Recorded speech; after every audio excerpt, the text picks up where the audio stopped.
నమస్తే, welcome to Telangana capital news. నా పేరు రేవతి. ముందుగా ముఖ్యాంశాలు చూద్దాం.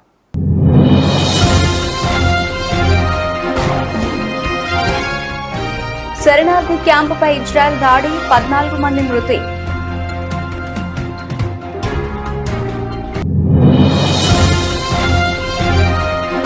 వైనాడు తరిమి కొడుతోంది, రాహుల్కు చురకలంటించిన ప్రధాని మోదీ.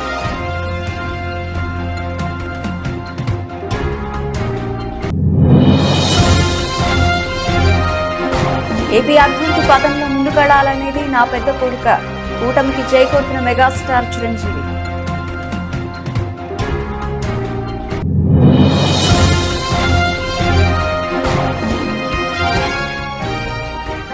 విశాఖ జిల్లాలో కొనసాగుతున్న సీఎం జగన్ మేమంతా సిద్ధం బస్సు యాత్ర. విశేషంగా తరలి వచ్చిన జగన్ కు నిరాశనాలు పడుతున్న ప్రజలు.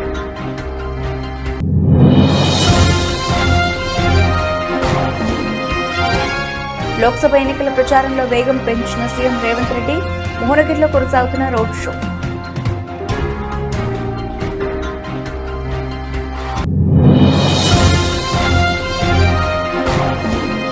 కొద్ది గంటలో కేకేఆర్ తో మ్యాచ్, కోహ్లీ బ్యాట్ విరగొట్టిన Rinku Singh video viral.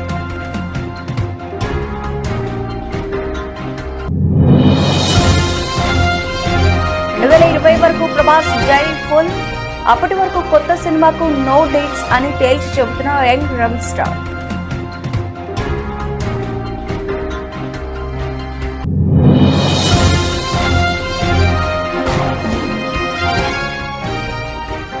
EV కార్ల ప్రియులకు గుడ్ న్యూస్, భారీగా తగ్గిన టెస్లా కార్ల ధరలు. రైట్ డీటెయిల్స్ చూస్తే, పాలస్తీనాపై ఇజ్రాయెల్ దాడులు కొనసాగుతూనే ఉన్నాయి. వెస్ట్ బ్యాంక్ లోని నూర్ షామ్స్ శరణార్థి శిబిరంపై ఇజ్రాయెల్ ఆర్మీ జరిపిన ఆపరేషన్లో 14 మంది మరణించారు. ఈ మేరకు పాలస్తీనా ఆరోగ్య శాఖ తెలిపింది. అయితే ఇజ్రాయెల్ ఆర్మీ మాత్రం 10 మంది మిలిటెంట్లను హతమార్చినట్లు ప్రకటించింది. కాగా 14 మంది ఆమర్లను నూర్ షామ్స్ క్యాంప్ నుంచి దవాఖానకు తరలించినట్లు పాలస్తీనియన్ రెడ్ క్రెసెంట్ వెల్లడించింది. అంతకుముందు ఇజ్రాయెల్ దాడిలో 11 మంది గాయపడినట్లు పాలస్తీన్ ఆరోగ్య శాఖ తెలిపింది.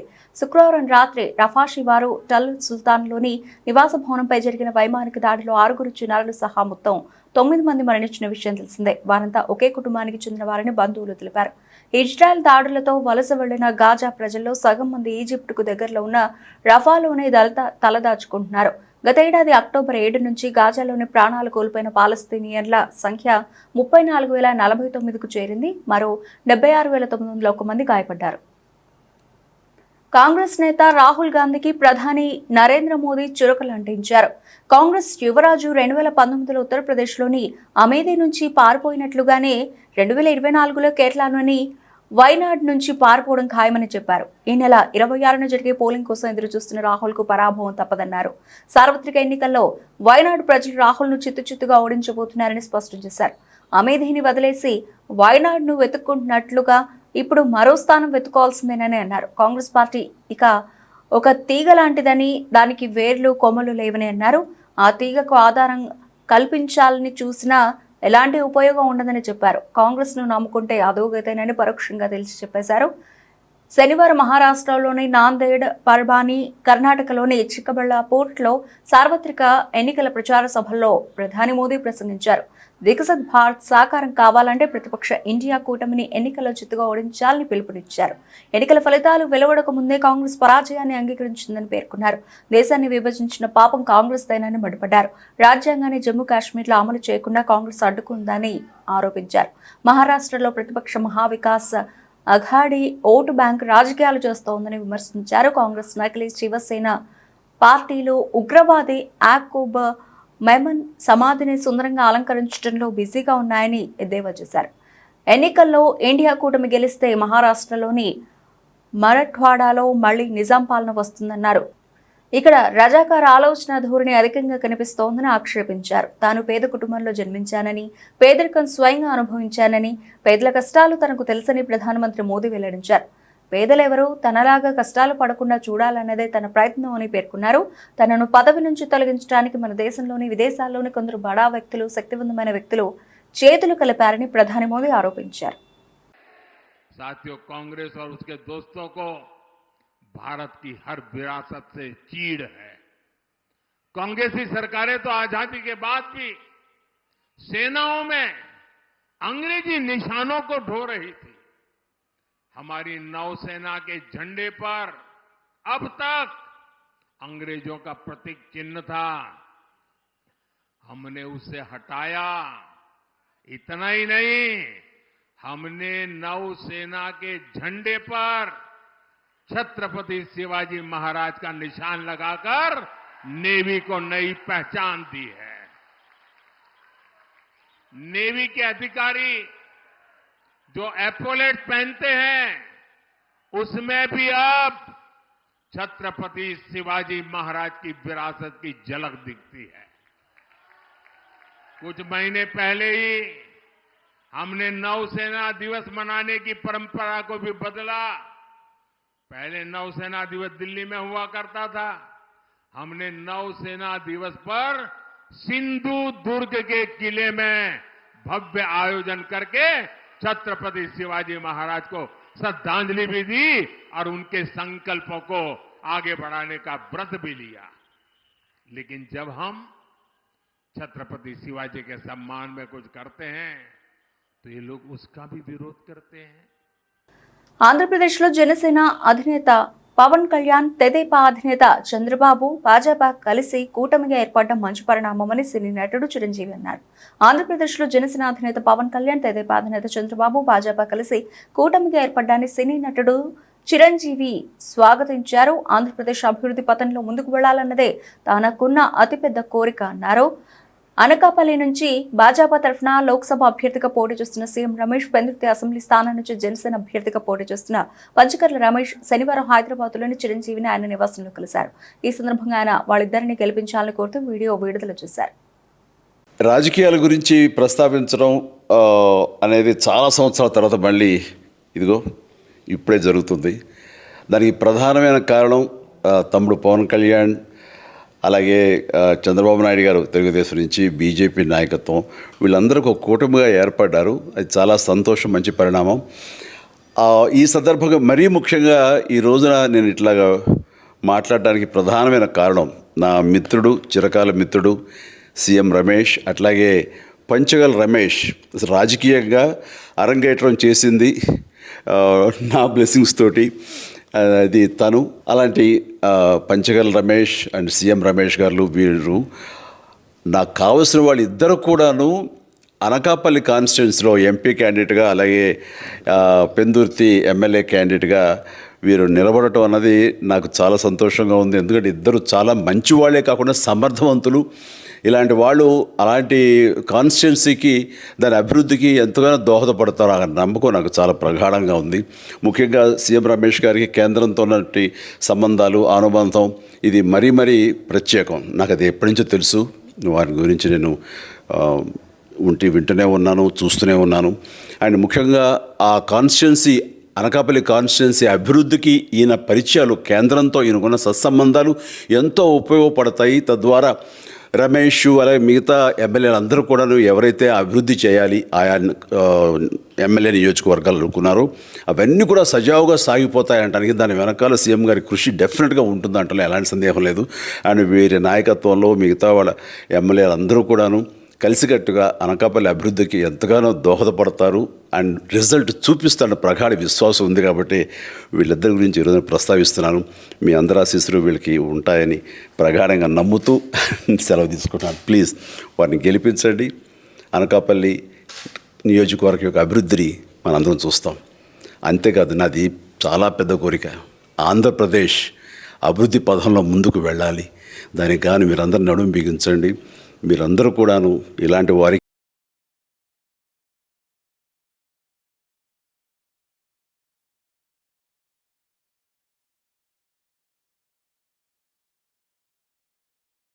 ఏపీలో సార్వత్రిక ఎన్నికల వేళ వైసీపీ అధినేత సీఎం వైఎస్ జగన్మోహన్ రెడ్డి చేపట్టిన మేమంతా సిద్ధం బస్సు యాత్ర 20వ రోజుకు చేరుకుంది. ఆదివారం బస్సు యాత్ర విశాఖపట్నంలోని కొనసాగనుంది. విశాఖ జిల్లాలోని పెందుర్తి, విశాఖ పశ్చిమ, ఉత్తర, దక్షిణ, తూర్పు, భీమిలి నియోజకవర్గాల్లో బస్సు యాత్ర సాగనుంది. శనివారం బస్సు యాత్ర అనకాపల్లి జిల్లా చిన్నయ్యపాలెం ప్రాంతంలో ముగిసింది. జగన్ అక్కడే బస చేశారు. ఇవాళ ఉదయం సీఎం జగన్ బస్సు యాత్ర చిన్నయ్యపాలెం వద్ద నుంచి బయలుదేరి పినగాడ జంక్షన్ మీదుగా విశాఖపట్నం జిల్లాలోనికి ప్రవేశించనుంది. పినగాడ జంక్షన్ లక్ష్మీపురం మీదుగా వేపగుంట జంక్షన్ కు బస్సు యాత్ర చేరుకుంటుంది. జంక్షన్ దాటిన తర్వాత భోజన విరామం తీసుకుంటారు. మధ్యాహ్నం 3 గంటల ప్రాంతంలో గోపాలపట్నం మీదుగా బస్సు యాత్ర కొనసాగనుంది. ఎన్ఏడి జంక్షన్, కంచరపాలెం, అక్కయ్యపాలెం, మద్దలపాలెంకు సీఎం జగన్ చేరుకుంటారు.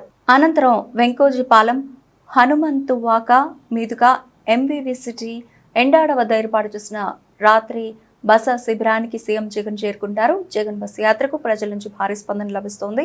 విశాఖ జిల్లాలోనూ బస్సు యాత్రకు ప్రజలు భారీ సంఖ్యలో తరలివచ్చేలా వైసీపీ నేతలు ఏర్పాట్లు చేశారు.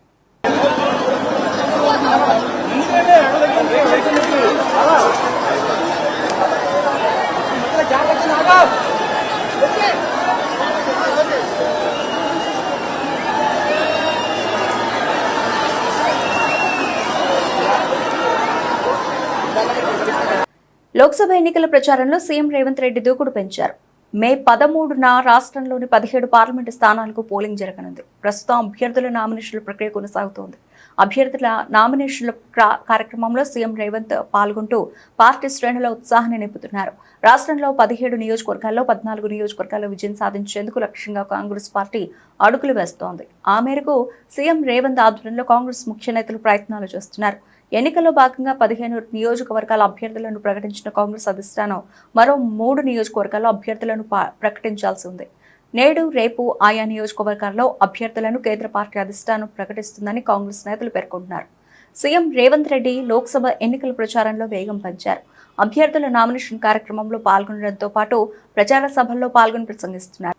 ఈ క్రమంలో ఆదివారం భువనగిరి అభ్యర్థి చామల కిరణ్ నామినేషన్ కార్యక్రమంలో సీఎం రేవంత్ పాల్గొన్నారు. అనంతరం సాయంత్రం 4 గంటలకు జరిగే రోడ్ షో సభలో సీఎం రేవంత్ పాల్గొని ప్రసంగిస్తారు. భువనగిరి సభకు సీఎంతో పాటు మంత్రి కోమటిరెడ్డి వెంకటరెడ్డి కూడా హాజరు కానున్నారు. ప్రచార సభల్లో భాగంగా మాజీ సీఎం కేసీఆర్, ప్రధాని మోదీలపై రేవంత్ రెడ్డి విమర్శలు గుప్పిస్తున్నారు. హామీల అమలుపై కూడా స్పష్టమైన ప్రకటనలు చేస్తున్నారు. ఆగస్టు 15 లోపు రైతు రుణమాఫీ చేస్తామంటూ రేవంత్ స్పష్టం చేశారు. తమ 100 రోజుల పరిపాలనతో పాటు కేంద్రంలో కాంగ్రెస్ వస్తే ఏం చేస్తుందనే విషయాన్ని జనంలోకి రేవంత్ రెడ్డి తీసుకెళ్తున్నారు. ఐపీఎల్ 17వ సీజన్లో మ్యాచ్లు రసవత్తరంగా సాగుతున్నాయి. దాదాపుగా అన్ని జట్లు సగం మ్యాచ్లను ఆడేశాయి. ఇప్పుడు ప్రతీకార మ్యాచ్లకు తెరలేసింది. సొంత మైదానంలో కోల్కతా నైట్ రైడర్స్ చేతిలో ఓటమిని చవిచూసిన రాయల్ ఛాలెంజర్స్ బెంగళూరు జట్టుకు ప్రతీకారం తీర్చుకునే అవకాశం వచ్చింది. ఆదివారం మధ్యాహ్నం కోల్కతాలోని ఈడెన్ గార్డెన్స్ వేదికగా ఇరు జట్లు తలపడనున్నాయి. కొద్ది గంటలో మ్యాచ్ అనగా విరాట్ కోహ్లీ బ్యాట్ను రింకు సింగ్ విరగొట్టాడు. ఐపీఎల్ 17వ సీజన్లో భాగంగా మార్చి 29న బెంగళూరులోని చిన్నస్వామి స్టేడియంలో కేకేఆర్, ఆర్సీబీ జట్లు తలపడ్డాయి. ఈ మ్యాచ్లో విరాట్ కోహ్లీ రాణించడంతో మొదట బ్యాటింగ్ చేసిన ఆర్సీబీ నిర్ణీత 20 ఓవర్లలో 6 వికెట్లు కోల్పోయి 182 పరుగులు చేసింది. ఈ లక్ష్యాన్ని కోల్కతా 16.5 ఓవర్లలో 3 వికెట్లు కోల్పోయి ఛేదించింది. ఈ మ్యాచ్ అనంతరం రింకు సింగ్కు కోహ్లీ తన బ్యాట్ను బహుమతిగా ఇచ్చాడు. मेरा बैट विनर में तोड़ दिया तुमने कहाँ से टूटा ये फट गया पूरे तो मैं क्या करूँ भाई खुद नहीं मैं बता रहा था तो कोई नहीं ठीक है बता दिया तूने बढ़िया मुझे इन्फॉर्मेशन नहीं चाहिए बेकार बैट है यार भेज रहे हो किसको भेज रहे हो यार एक मैच पहले ले गया तू बैट 2 मैच में तो 2 बैट मैं तेरी वजह से ना जो मेरी बाद में हालत होती है ना आपकी कसम खा रहा हूं मैं खुद नहीं छूट के रिश्ते में आपको दिखा दूं. బాహుబలి సినిమాతో ప్రభాస్ పాన్ ఇండియా స్టార్ అయిపోయాడు. బాహుబలి ది కన్క్లూజన్ తర్వాత ఆయన నటించిన చిత్రాలన్నీ పాన్ ఇండియా స్థాయిలో విడుదలైనవే. అయితే వీటిలో చాలా వరకు బాక్సాఫీస్ వద్ద ఆశించిన స్థాయిలో విజయం సాధించలేదు. అయితే కూడా ప్రభాస్ ఇమేజ్కి కొంచెం కూడా డ్యామేజ్ కాలేదు. ఇంకా చెప్పాలంటే పాన్ ఇండియా నుంచి పాన్ వరల్డ్కి ఆయన మార్కెట్ పెరిగిపోయింది. ప్రస్తుతం ఏ పాన్ ఇండియా హీరో చేతిలో లేనన్ని సినిమాలు ప్రభాస్ చేతిలో ఉన్నాయి. ఇప్పుడు కొత్తగా ఏ డైరెక్టర్ అయినా ప్రభాస్తో సినిమా చేయాలంటే మరో 2 ఏళ్ల వరకు ఆగాల్సిందే. 2026 వరకు ఆయన డైరీ ఖాళీగా లేదు. ప్రభాస్ ప్రస్తుతం కల్కి 2898 సినిమాలో బిజీగా ఉన్నారు. ఈ చిత్రం ఈ ఏడాదిలోనే రిలీజ్ కానుంది. దీంతో పాటు మారుతి దర్శకత్వంలో రాజాసాబ్ చిత్రం చేస్తున్నాడు. ప్రస్తుతం ఈ మూవీ షూటింగ్ కూడా శరవేగంగా జరుగుతోంది. ఆ తర్వాత సందీప్ రెడ్డి వాంగాతో ఓ సినిమా చేయనున్నాడు. ఈ చిత్రానికి స్పిరిట్ అనే టైటిల్ ఖరారు చేశాడు. ఇది కూడా పాన్ వరల్డ్ స్థాయిలో రిలీజ్ చేయనున్నారు. వీటితో పాటు సలార్ సీక్వెల్ ఉంది. ప్రశాంత్ నీల్ దర్శకత్వం వహించే ఈ చిత్ర షూటింగ్ కూడా ఈ ఏడాదిలోనే ప్రారంభమయ్యే అవకాశం ఉంది.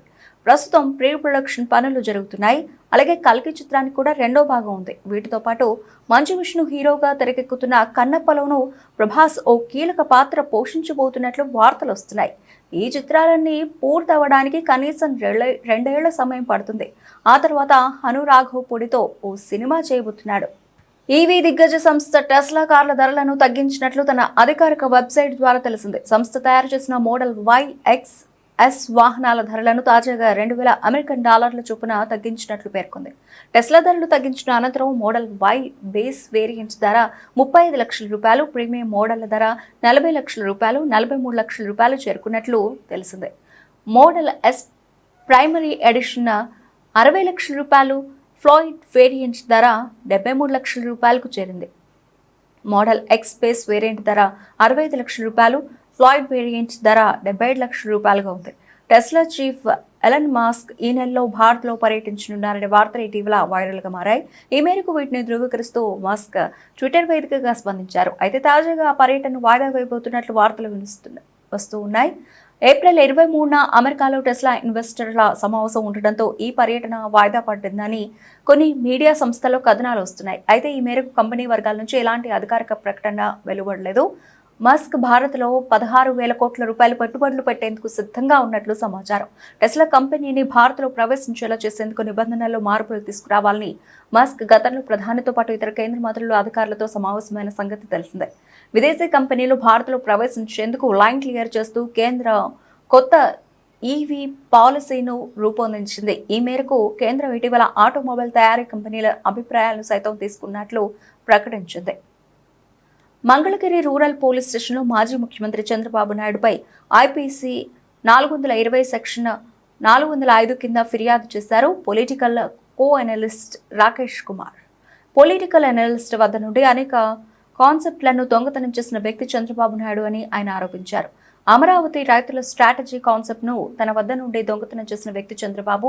అమరావతి రైతులను పూర్తిగా వదిలేశారు. అమరావతి రైతుల పీకలు కోసింది చంద్రబాబు నాయుడే. అమరావతి రైతులను పేడ టెస్టులుగా చేసింది చంద్రబాబు నాయుడు. ఇప్పుడు రాష్ట్ర ప్రజలందరినీ విజన్ అనే కొత్త కాన్సెప్ట్తో మోసం చేస్తోంది చంద్రబాబు నాయుడు. ప్రజాకోర్టులో చంద్రబాబుపై నేను పోరాడతా అంటూ రాకేష్ సంచలన ఆరోపణలు చేశారు. నన్ను నా కన్సల్ట్ తీసుకోవాలి డెఫినెట్లీ. సరే ఓకే, నువ్వు అన్యాయం చేసావు, నువ్వు చేసావు, ఏమైంది? ఎందుకు ఆపావు? మరి ప్లాన్ బి ప్లాన్ సి ఎక్కడ ఉంది? What was plan B and plan C? అక్కడ నుంచి ముందుకు plan B plan C implement చేయలేదు కాబట్టి మీ దాన్ని చేసినట్టు నేను అనేది నేను సగం చెప్పాను, డిస్కషన్స్లో ఉంది. నువ్వు ఇంప్లిమెంట్ చేసావు, తర్వాత కూడా మీతో ట్రావెల్ నువ్వే ఫోన్ చేసావు, నువ్వే చెప్పావుగా, మెసేజ్ పెట్టావుగా. అశోక్ బాబు పార్టీ ఆఫీస్ ఇన్ఛార్జ్ మెసేజ్ పెట్టాడు, I like your philosophy, let us start discussions అని పెట్టాడు. వెళ్ళాను నేను మళ్ళీ. ఇప్పుడు నేను డిటాచ్ అవ్వలేదు కదా. 2023 జూన్ దాకా వాళ్ళతోనే ఉన్నాను. బయట నుంచి చాలా అవుతున్నాను. అంటే వీళ్ళు మోసగాళ్ళు అని తెలిసి కూడా చూద్దాం వీళ్ళ నాటకాలు ఏందో, ఎంతకాలం వేస్తారో చూద్దాం ఓపిక పట్టున్నాను. అగ్రిమెంట్ అవ్వలేదు. నేను చెప్తున్నా కదా అగ్రిమెంట్ అవ్వలేదని చెప్తున్నా. జరిగిన ఎవిడెన్సెస్ ఉన్నాయి క్లియర్గా, నాదని చెప్తున్నాను.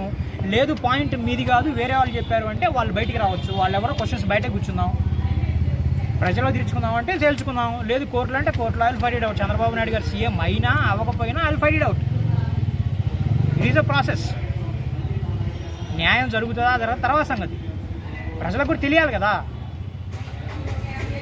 ఇప్పుడు చంద్రబాబు నాయుడు పిఏ రాజగోపాల్కి కమిషన్ వద్దు, అశోక్ బాబుకి ల్యాప్టాప్ వద్దు. అర్థమైందా ఏ పరిస్థితుల్లో ఉన్నారో మీరు? ఏం జరుగుతుందో అసలు? పార్టీని రన్ చేస్తున్నారా లేకపోతే ఇంకెవరు రన్ చేస్తున్నారా? ఇంకా గవర్నమెంట్లో ఉన్నామని ఊహించుకుంటున్నారా లంచాలు తీసుకుంటారు? Will fight it out definitely అండి. ఎందుకంటే ఇది ప్రజలకు తెలియాలి. ఇది నా కోసం కాదు. అమరావతిని వదిలేసామని చెప్పాడు మొన్న. నేను తణుకులో కలిస్తే చంద్రబాబుకి అమరావతి గురించి పట్టించుకోవడం మేము వదిలేసామన్నారు. అంటే మీ ఇష్టమేనా? వాళ్ళ దగ్గర భూములు తీసుకునేది మీరే, వదిలేసేది మీరే. అంటే మీరు ఎస్ అంటే ఎస్ అనాలి, నో అంటే నో అనాలి. రాష్ట్ర ప్రజలందరూ మీరేం చెప్పారు? సూటిగా 2 నిమిషాలు మాట్లాడండి. మీరేం డైరెక్ట్గా చెప్పండి. మరి మీరు ఏమని కంప్లైంట్ చేశారు? ఎవరి మీద చేశారు? ఏమని కంప్లైంట్ రాశారు? చెప్పండి. యాదాద్రి భువనగిరి జిల్లాలో వరుస దొంగతనాలతో సంచలనం రేపిన చైన్ స్నాచింగ్ డక్కలి గ్యాంగ్ను అరెస్టు చేసిన రాచకొండ పోలీసులు. నిందితుల నుండి 41 తులాల బంగారు ఆభరణాలు, 2 కేజీల వెండి, ఒక మోటార్ సైకిల్ స్వాధీనం చేసుకున్నారన్నారు. వీటి విలువ మొత్తం 30,40,000 రూపాయలని సిపి తరుణ్ జోషి వెల్లడించారు. నిందితులు ఆంధ్రప్రదేశ్ పల్నాడు జిల్లాకు చెందిన పొట్టేటి మరియాదాస్, పోటెత్తి శాంతయ్య, మరో 2 నిందితులు యాదాద్రి భువనగిరి జిల్లా దత్తప్పగూడెం చెందిన కర్ణి లక్ష్మి, మరొకరు అమ్మనబోలు గ్రామానికి చెందిన బాణాల రాజేష్గా గుర్తించిన పోలీసులు నిందితులపై కేసు నమోదు చేసి రిమాండ్కు తరలించినట్లు సిపి తరుణ్ జోషి తెలిపారు. కేసును ఛేదించిన పోలీసు సిబ్బందిని సిపి అభినందించారు. ఈరోజు మేము రచకొండ పోలీస్ తరఫు నుంచి ఒక డక్కలి గ్యాంగ్కి పట్టుకోవడం జరిగింది. మాకు లాస్ట్ ఆల్మోస్ట్ 3 వీక్స్లో స్పెషలీ భువనగిర్ యాదాద్రి జోన్లో చాలా స్నాచింగ్ ఇన్సిడెంట్స్ జరిగింది. ఆల్మోస్ట్ ఇది 27th మార్చ్ నుంచి 10 ఇన్సిడెంట్స్ అయింది. Almost like back to back 9 incidents snatching జరిగింది. జనరలీ ఇప్పుడు సమ్మర్ సీజన్ ఉంది. మన అబ్జర్వేషన్ ఏమిటి, ఇది పబ్లిక్ కూడా పైకాపు నిద్రిస్తున్నారు. సో అది రూఫ్ టాప్లో అది అన్ని మొత్తం ఫ్యామిలీ కలిపి అక్కడ నిద్రిస్తున్నారు. సో వాళ్ళకి కింద ఎవరు లేదు. సో ఈ ఇష్యూకి కొంచెం బెనిఫిట్ తీసుకొని ఒక మంచి మెయిన్ అక్యూజ్ పర్సన్ ఉన్నారు,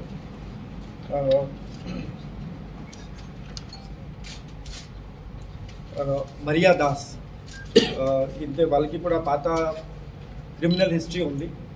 43-year-old, originally native of Guntur district, ఇప్పుడు ఆలేరు ఏరియాలో ఉన్నారు లాస్ట్ 4-5 months నుంచి. సో మేజన్ పని చేస్తున్నారు. ఇక్కడ వచ్చి ఈ అన్ని స్నాచింగ్ ఇన్సిడెంట్స్ ప్లాన్ చేశారు. మొత్తం ప్లానింగ్ చేసి మొత్తం అది వచ్చి ఒకరోజు ముందు ఏరియాలో వచ్చి మొత్తం రెక్కీ చేసి ప్లాన్ చేశారు. సో ఎందుకు అంటే ఇది మేజన్కి పనిలో ఎక్కువ డబ్బులు లేదు. సో అతనికి ఫ్యామిలీ ఉంది ఇక్కడ, తర్వాత ఇంకా ఎక్స్ట్రా ఫ్యామిలీ కూడా పెట్టారు. దానికి మెయింటెనెన్స్ కోసం డబ్బులకి అవసరం ఉంది. మేజన్కి పని చేస్తే ఎక్కువ డబ్బులు రావట్లేదు. So he has planned everything. And ఒకరోజు ముందు విలేజెస్కి విజిట్ చేసి ఎక్కడ వెహికల్ పెట్టాలి, ఎస్కేప్ రూట్ ఎట్లా ఉంది, ఏ ఇల్లుకి టార్గెట్ చేయాలి. జనరల్లీ ఇది ఫీల్డ్స్ పక్కన వాళ్ళ ఇల్లుకి జనరల్లీ టార్గెట్ చేస్తున్నారు. ఎందుకంటే ఎస్కేప్ కొంచెం ఈజీ ఉంది. సో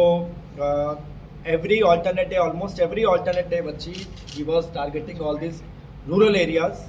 సో మాకు ఆల్మోస్ట్ 10 ఇన్సిడెంట్స్ జరిగింది. Generally we can see Turkapalli మండల్లో ఒక విలేజ్, తర్వాత ఆలేరులో 2, మోత్కూర్లో 1, భువనగిరి రూరల్ ఏరియాలో 4, మోటకొండూరులో 2.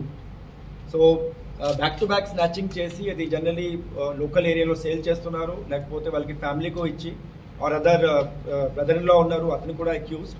ఓన్ సొంత బ్రదర్ కూడా ఒక మంచి వాళ్ళకి కూడా ఒక గ్యాంగ్ లాగా పెట్టారు. So he was also as a receiver, he was also disposing the property. And ఈ కాకుండా there are other house breaking incidents also. పాత ఇన్సిడెంట్స్ ఉన్నాయి. ఈ ఇన్సిడెంట్స్ కూడా ది హౌస్ బ్రేకింగ్ కూడా చేశారు ఏరియాస్లో. సో ఆలేరులో 1 కేసు, యాదగిరిగుట్టలో 2, భువనగిరి టౌన్లో 1 అండ్ ఆత్మకూరులో 1. So this is the entire thing. And lot of property has been seized. కొన్ని ప్రాపర్టీ వాళ్ళ దగ్గర ఉన్నాయి, కొన్ని ప్రాపర్టీ సేల్ చేశారు, కొన్ని ప్రాపర్టీకి ఇంకా సేల్ చేసి కొన్ని హౌస్ హోల్డ్ ఆర్టికల్స్ కూడా పర్చేస్ చేశారు, లైక్ ఫ్రిడ్జ్, అల్మీరా, అట్లా all these items he purchase. And some amount he was keeping as cash also. So total loss was about 41 tolas of this is the seized property, 41 tolas of gold items plus 2 kg of silver. The 41 tolas chapti, it is almost like 28,70,000 worth of property. Then 2 kg of silver ornaments worth 1,20,000.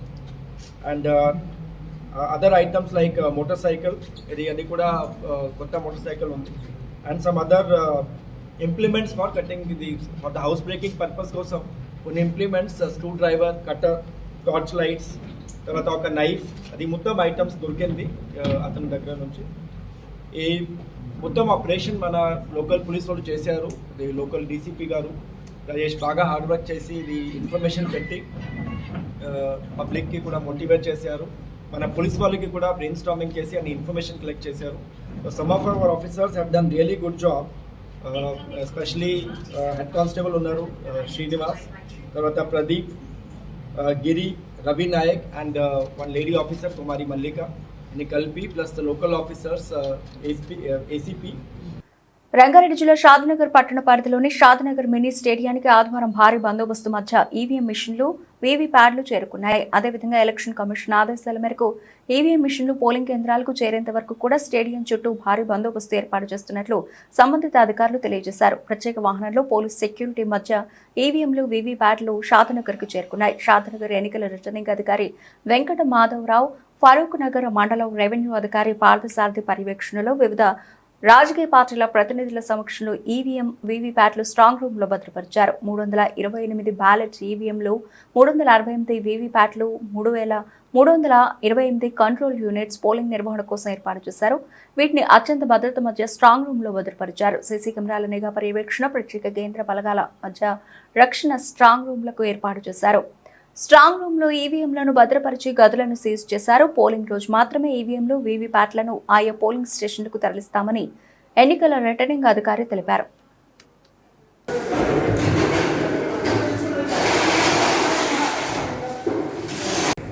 ఈరోజు assembly Shadnagar నియోజకవర్గానికి సంబంధించి 11 November పార్లమెంట్కి అంటే assembly segment గాను మనం EVMs receive చేసుకోవడం జరిగింది. 328 బిలు, 328 సిలు, 368 వీవీప్యాట్లు receive చేసుకోవడం జరిగింది. వీటిని ఇండోర్ స్టేడియంలో స్ట్రాంగ్ రూమ్లో భద్రపరచడం జరిగింది. పార్టీ ఏజెంట్ల సమక్షంలో. బులెటిన్ ముగించే ముందు హెడ్లైన్స్ మరోసారి.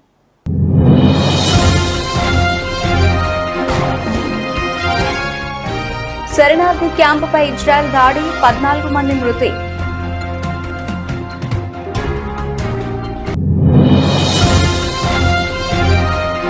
వైనాడు తరిమి కొడుతోంది, రాహుల్కు చురకలంటించిన ప్రధాని మోదీ.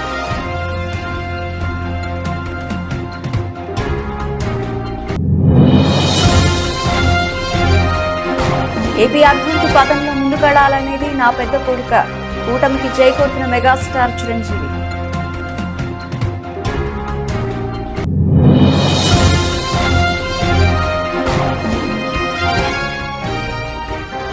విశాఖ జిల్లాలో కొనసాగుతున్న సీఎం జగన్ మేమంతా సిద్ధం బస్సు యాత్ర.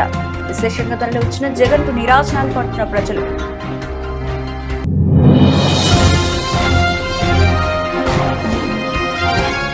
లోక్సభ ఎన్నికల ప్రచారంలో వేగం పెంచిన సీఎం రేవంత్ రెడ్డి. మోహనగిరిలో కొనసాగుతున్న రోడ్ షో.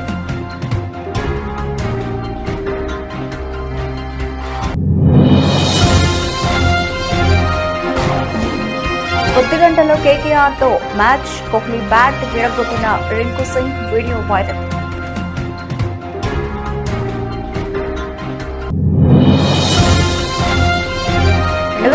వరకు ప్రభాస్ డైరీ ఫుల్.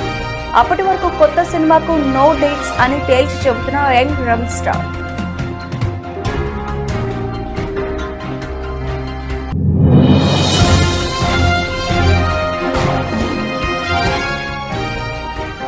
ఈవీ కార్ల ప్రియులకు గుడ్ న్యూస్, భారీగా తగ్గిన టెస్లా కార్ల ధరలు. ఇవి ఇప్పటివరకు నడిచిన అప్డేట్స్. మరిన్ని అప్డేట్స్ తో మళ్ళీ కలుద్దాం. అంతవరకు సెలవు, నమస్తే.